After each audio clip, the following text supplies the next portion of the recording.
मुख्यमंत्री केशव प्रसाद मौर्य ने दुख जाहिर किया। संदिग्ध मौत को लेकर पूछे गए सवाल पर उन्होंने कहा कि पूरे मामले की जांच कराकर जो दोषी होगा उस पर सख्त से सख्त कार्रवाई की जाएगी और अगर कोई दोषी हुआ तो बख्शा नहीं जाएगा। एबीपी न्यूज़ के प्रतापगढ़ के रिपोर्टर थे यूपी गंगा के सुलभ, उनकी संदिग्ध परिस्थितियों में मौत हो गई।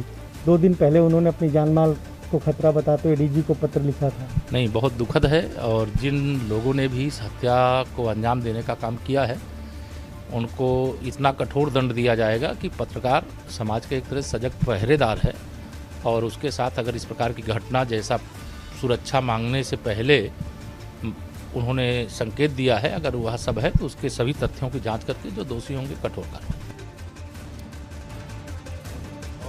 बता दें आपको कि हमारे साथ लगातार मोइन और विवेक त्रिपाठी जुड़े। मोइन का एक बार फिर रुख करेंगे।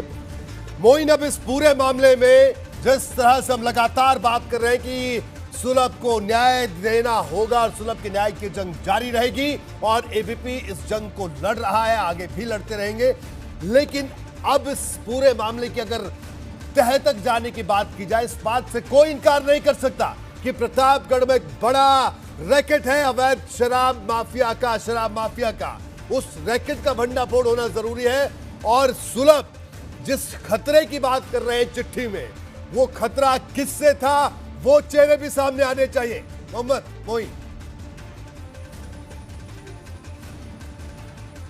जी बिल्कुल, अगर प्रतापगढ़ की बात करें तो प्रतापगढ़ इन दिनों उत्तर प्रदेश में क्राइम कैपिटल बना हुआ है, यानी अपराधों की राजधानी। और पिछले दिनों जो एडीजी की स्पेशल टीम ने यहाँ छापेमारी की थी, 12 करोड़ रुपए से ज्यादा की अवैध शराब बरामद की गई थी। और जो नेक्सस सामने आया था उसमें कई रसूखदार चेहरों के नाम सामने आए थे, उनमें कई पुलिस वालों की मिली भगत सामने आई थी और बड़े पुलिस अफसरों तक की, जो कि SP rank, additional SP rank तक के अधिकारी थे, उनकी मिली भगत, उनकी लापरवाही सामने आई थी। कई सफेद पोशों के नाम सामने आए थे और ऐसा लगा था कि आगे ये सिलसिला जारी रहेगा। लेकिन थोड़े दिन में ही ये कार्रवाई जहां की तहां ठंडे बस्ते में डाल दी गई।